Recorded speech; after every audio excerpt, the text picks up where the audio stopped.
بەڵێ کاک ئەحمەد ئەم کاتت باش وەک دەزانی شەوی ڕابردوو بۆری غازی نێوان ناحی قادرکەرەم هەولێر تەقیەوە پێتان وایە ئەمە ینی بۆچی لەم کاتە ئەم بۆریە تەقێنرایەوە و ئەمە چ کاریگەریەک دروست دەکات؟ وڵا هەڵبەت ئێمە پێمان وایە سیاسەتی هەناردەکردنی گاز و نەوتی هەرێم سیاسەتێکی سەرکەوتوو نەبووە لە ماوەی ڕابردوو. هەناردەکردنی گاز و نەوتی هەرێم لەسەر دەستی یەک لایەنی سیاسی لە کوردستانە ئەنجامدراوە کە پارتی دیموکراتی کوردستانە. پارتی دیموکراتی کوردستان بەڕاستی هەیمەنەی تەواوی کردوتە سەر هەناردەکردن و بودجە و داهاتی باشووری کوردستان. بۆیە دەبینین ناڕەزایەتێکی زۆر لە نێو لایەنە سیاسەکان بەرامبەر هەناردەکردنی گاز و نەوتەیە، هەروەها ناڕەزایەتێکی زۆری جەماوەری لەسەر ئاستی شەقام و لەسەر ئاستی شار و شارچکەکانی کوردستانەیە. کارگەشتۆتە ئەوەی کە خەڵکانێک کە ئەندامی مەکتەبی سیاسی لایەنێکی دەسەڵاتدارن وەکەوەی کە دوێنێ بەڕێز کاک ڕەفات عەبدوڵڵا ئەندامی مەکتەبی سیاسی یەکێتی نیشتیمانی کوردستان کە بۆ دەنجی ئەمریکا لێدوانی داوە قسەی کردووە گفتوگۆی کردووە، ناڕەزایی دەربڕیوە لەسەر ناشەفافی هەناردەکردنی نەوت و ئاماژەی بەوەش کردووە ئەگەر گاز بە هەمان شێوەی نەوت هەناردە بکرێ ئێمە ڕێگری لێکەین کە گازەکە لەو ناوچانەی کە ئێمە دەسەڵاتدارین تای هەناردە بکرێتە دەرەوە. بەڵێ کاک ئەحمەد سەرکەوتوونەبوونی هەرێم لە فرۆشتنی نەوت و غازی هەرێمی کوردستان ینی ئەمە چ پەیوەندیەکی بۆیە کە بۆری غاز بتەقێنرێتەوە؟ وەکو ئاماژەم پێکرد هەناردەکردنی گاز و نەوت بە شێوەیەکی ناشەفاف هەناردەکرێ و بە شێوەیەکی نادادپەروەرانە هەناردەکراوە. بۆ نمونە دەبینین لە کەرکووک لە ماوەی چەند ساڵی ڕابردوو لە پاش پرۆسەی ئازادی عێراقەوە بەشێکی داهاتی نەوت کە هەناردە دەکرا دەگەڕایەوە بۆ خەڵکی شاری کەرکووکی پێدەبوژێنرایەوە، کەرکووکی پێ ئاوەدان دەکرایەوە و زیاتر لە 6,000 کەس لە کەرکووک دامەزرا بوو لەسەر پترۆدۆلار. واتە لەو پترۆدۆلاری کە لە بەغاوە دەگەڕایەوە خەڵکێکی زۆر سوودمەند بوو، چ بۆ بوژاندنەوەی شارەکە چ بۆ مەسەلەی دامەزرانوانە. بەڵام گازی هەرێم نەوتی هەرێم کاتێکە هەناردە دەکرێت تا ئێستا 1 سنت و 1 دۆلاری بۆ خەڵکی ناوچەکان لێ نەگەڕاوەتەوە. بۆ نمونە منطقەی قادرکەرە، منطقەی چەمچەماڵ کە بە پایتەختی ئەنفال ناسراوە زۆرترین قوربانی و زەحیە لەو ناوچانە دراوە بە بانزجیە و خەڵکەیە غاز و نەوتەکان هەناردە دەکرێت بە بێەوەی بچووکترین و کەمترین سوودی لێ بگەڕێتەوە بە خەڵکی ناوچەکە. بینیمانیانی لە ماوەی چەند هەفتە و چەند ڕۆژی ڕابردوو چەند جارێک هەڕەشەی تەقاندنەوەی بۆ ڕێنەوت و بۆ ڕێگازەکانی ئەو ناوچەیە کرا ئەگەر بێت و چاوێک بە هەناردەکردنی گاز و نەوتی ئەو ناوچەیە نەخشێندرێتەوە. بۆیە ئەوەی کە دوێنێ ڕوویداوە کارێکی زۆر سروشتیە، کارێکی زۆر ئاساییە، کارێکی زۆر چاوەڕوان کراوەکە دوێنێ شەو لە نزیک سەعات 12 شەو کە ئەو ناوچەیە دەکەوێتە نزیکەی 20 کیلۆمەتر باکووری ڕۆژهەڵاتی کەرکووکەوە، 20 کیلۆمەتر لە سنتەری کەرکووکەوە دوورە، لە نزیک زنجیرە گوندێکە کە چانقز و کەرەدێ و چەندەیەک بەوانەی کە ناسرا لە مەنطقەی شوانە. پێت وایە تەقێنراوەتەوە یاخود با بڵین بۆ کاری تر وای لاتوە یا ئەمە پەیوەندی بە نەڕەزایەتی خەڵکەوەیە؟ وڵا هێشتا وەکۆڵێ زانیاری سەرەتایەکانیان تەحقیقاتی ئەوەلێەوەی دەرنەخستووە خەلەلێکی فەنیە یان تەقێنراوەتەوە، بەڵام چاوەڕوانکراوە کە تەقێنرا بێت چۆچکە ناڕەزایەتی زۆر لەلایەن خەڵکی ناوچەکەوە هەیە بەرامبەر تاڵانکردن و هەناردەکردنی ئەو نەوتەکە بە ناوی هەناردەوە تاڵان دەکرێت. بەڵام کاک ئەحمەد ئێوەتە بەرپرسانی کارەبا باسدەوە دەکەن کە بەهۆی ئەوە زیانیان بەرکەوتووە ئەو ڕێژەی کارەبا بە وڵاتیان هەرێمی کوردستان دابین دەکرات ڕێژەکە کەم دەکات. بە تاکید ینی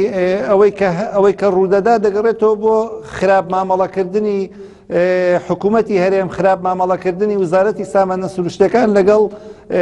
داهاتی هەرێمی کوردستان، لەگەڵ داهاتی سەر زەوی و ژێر زەوی ئەم وڵاتە دەبینین ئەو داهاتە لە جیاتیەوەی بێتە خێر و خۆشی، لە جیاتیەوەی بێتە دابینکردنی بودجە و موچەی خەڵکی کوردستان بۆتە هۆکاری بڕینی بودجە و موچەی خەڵکی کوردستان بەهۆی هەناردەکردنی نەوت و غازەوە دەبینین بەغدا بودجەی بڕیوە. ئەو سیاسەتەی کە بە ناوی سیاسەتی سربەخۆکردنی نەوتی هەرێمەوە یان سیاسەتی سربەخۆکردنی داهاتی هەرێمەوە بۆتە هۆی بڕینی قوتی خەڵک، بڕینی موچە و داهاتی خەڵک کە ئێستا قورسایەکی زۆری لەسەر خەڵکی کوردستان و خەڵکی ئەو ناوچانە دروست کردووە. بەڵێ کاک ئەحمەد ینی بۆ ئێوەکو ئەندامێکی جواتی نیشتیمانی بزوتنەوەی کۆڕان ینی پێتان وایە ئەمە کاری چییە؟ تەقاندنەوەی بۆرەکەمە بەستم. والله هەڵبەت ئێمە ناتوانین هیچ کۆڵێ زانیاریەک بدەین لەسەرەوەی کە چێ بۆتە هۆی هۆکاریەوەی کە تەقاندوێتەوە ڕەنگ بەڵکو دەستگا ئەمنیەکان دەستگا بەرپرسەکان دەتوانن تحقیق بکەن لەوەی کە جارێ ینی مەرج نییە 100% تەقێنرابێتەوە ڕەنگە خەلەلێکی تەکنیکی و هوەری بێ و ڕەنگشە تەقێنرابێتەوە و ئەو ناوچەیەکی هاوسنوورە لەگەڵ دووبز لەگەڵ کەرکووک دوورنیە دەستی تێرەوەرستانش بیگاتێ هەرچەندێک ئەو ناوچەیەکی کوردی ئامینە 100%، بەڵام دوورش نییە لەو ناوچانەی کە داعش تیایدا باڵا دەستە وەکو ناوچەی دبز وەکو ناوچەی حەویجە و کەرکووک دوور نییەنی دەستی تاقمە تێرۆریستەکان بیگاتێ ئەگەر پێیان پێی بردبێ. کاک ئەحمەد ڕووداوەکە لە کاتێکدایە لە ماوەی ڕابردوو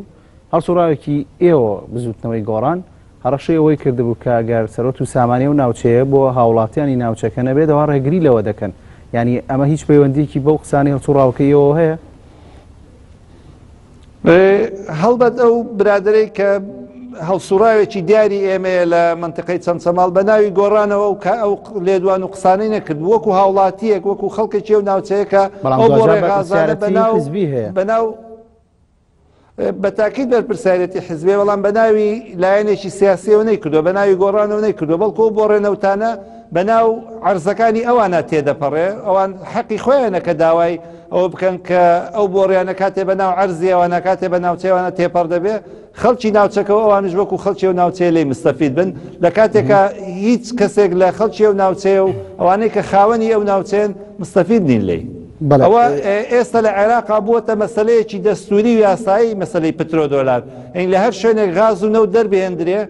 پێویستە بەشێک لەو داهاتە کە بە دۆلارێک تا $5 مەزەنداکرێ بگەڕێتەوە بۆ خەڵکی و ناوچانە ئەنی لایەنی بەغدا کە لایەنێکی نەیارە بەداخەوە کاک چیاجان تا ئێستا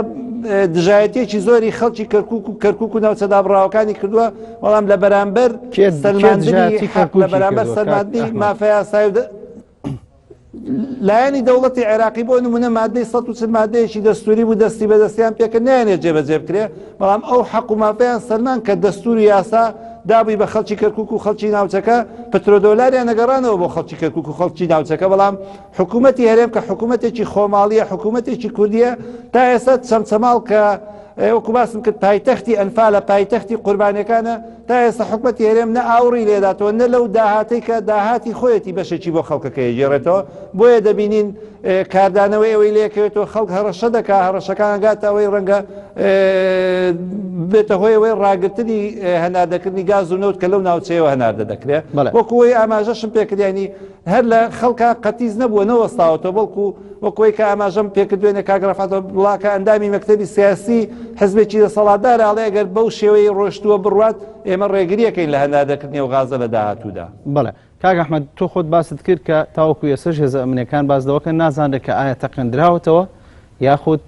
حاڵەتی تر هەبوو بۆتە هۆی ئەوەی کە ئەو ڕووداوی لێ بکەوێتەوە ینی لە ڕابردوو هەڵسوڕاوێکی ئەوە قسانی کردووە ینی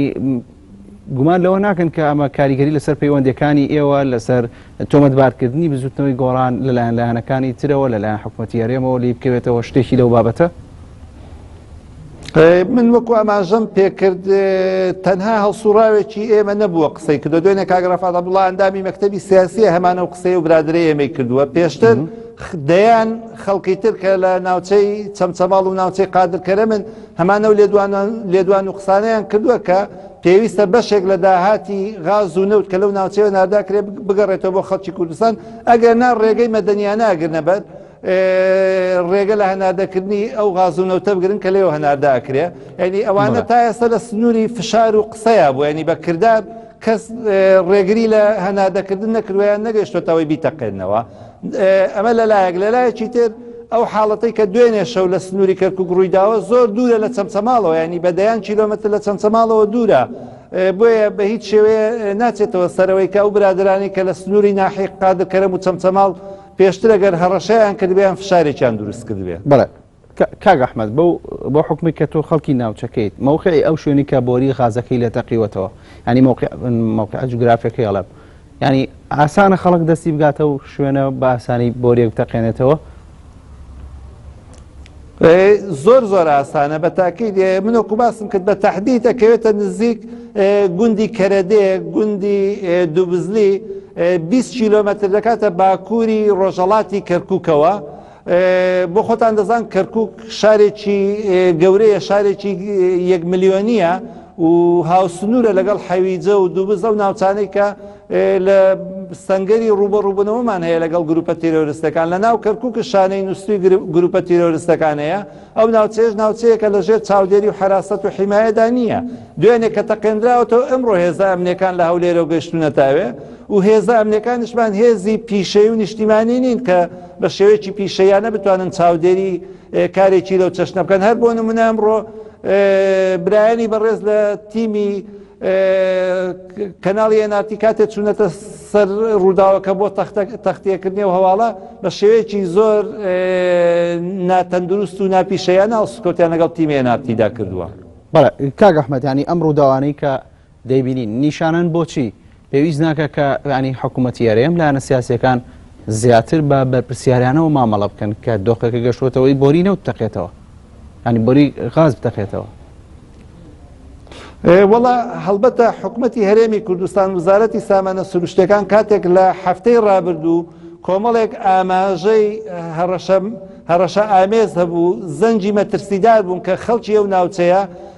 چەندین گروپ و خەڵکی جیاجیا هەڕەشەیان کرد کە بۆ ڕێنەوتەکان بتەقێنەوەیان ڕێگری بکەن لە هەناردەکردنی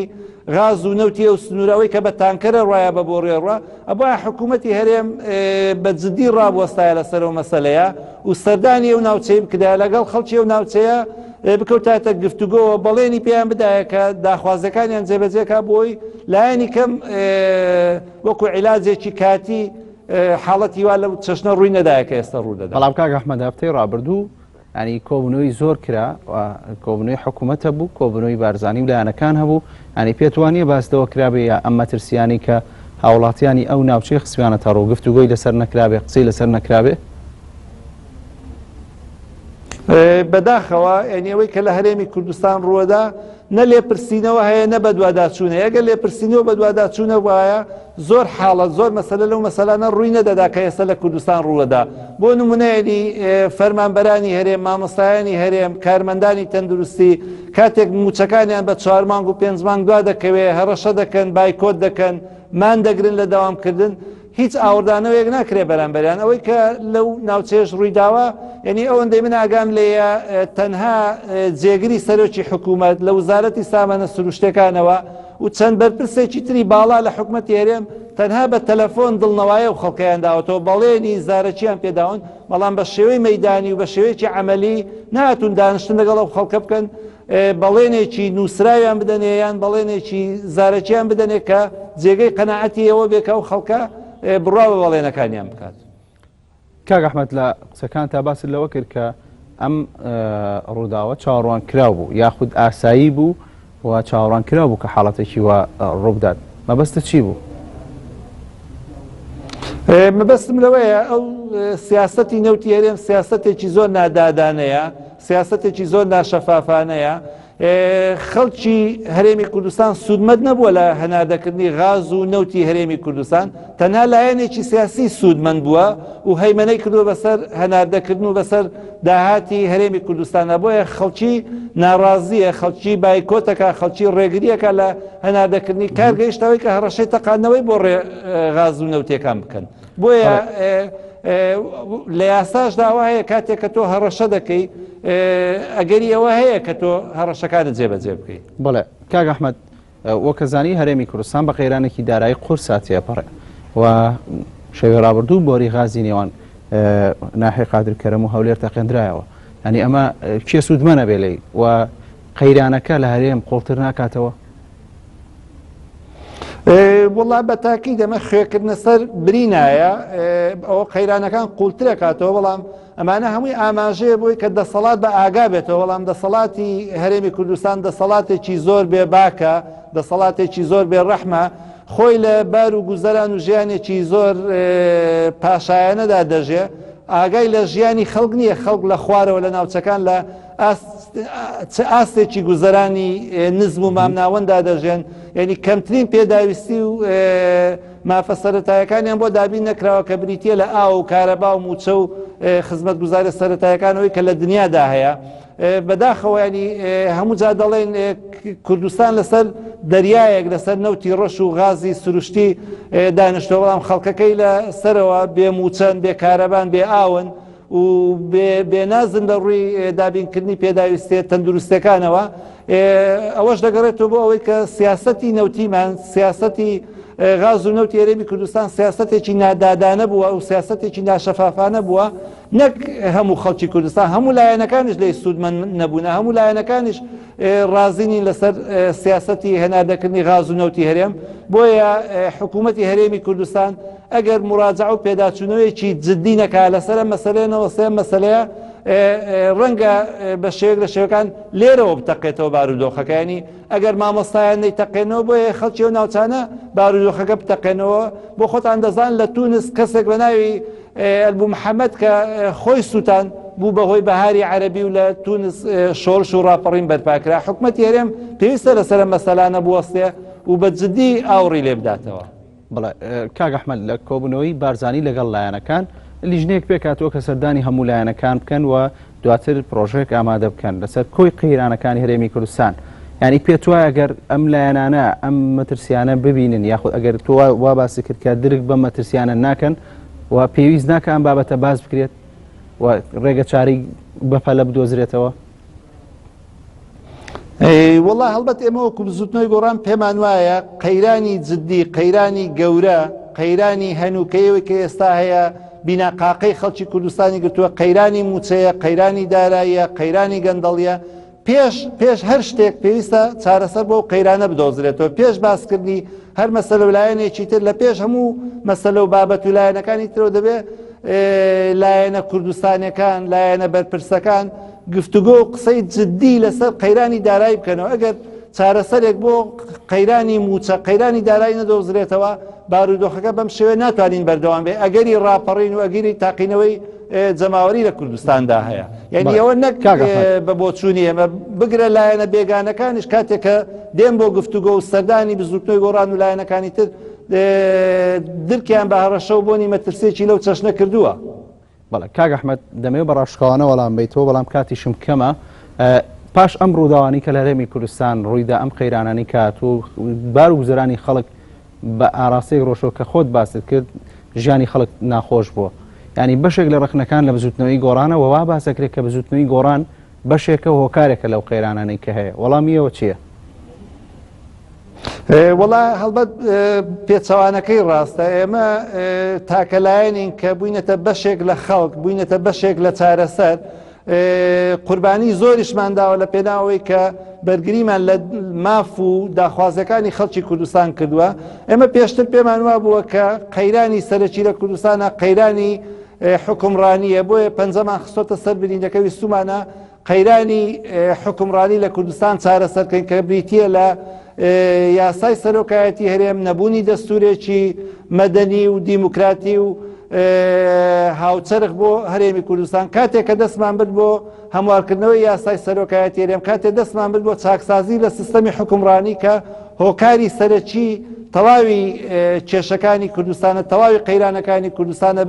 بە قەیرانی گەندەڵی و داراییشەوە قەیرانی گەندەڵی و دارایی بەشێکە لە قەیرانی سیستەمی حکومڕانی بۆیە ئێمە قوربانی ئەوماندا کە دەستمان برد بۆ چارەسەری ئەوە ئێمە وەکو زوتنەوەی گۆڕان بەشێک بووینە هەڵمانداوە بۆ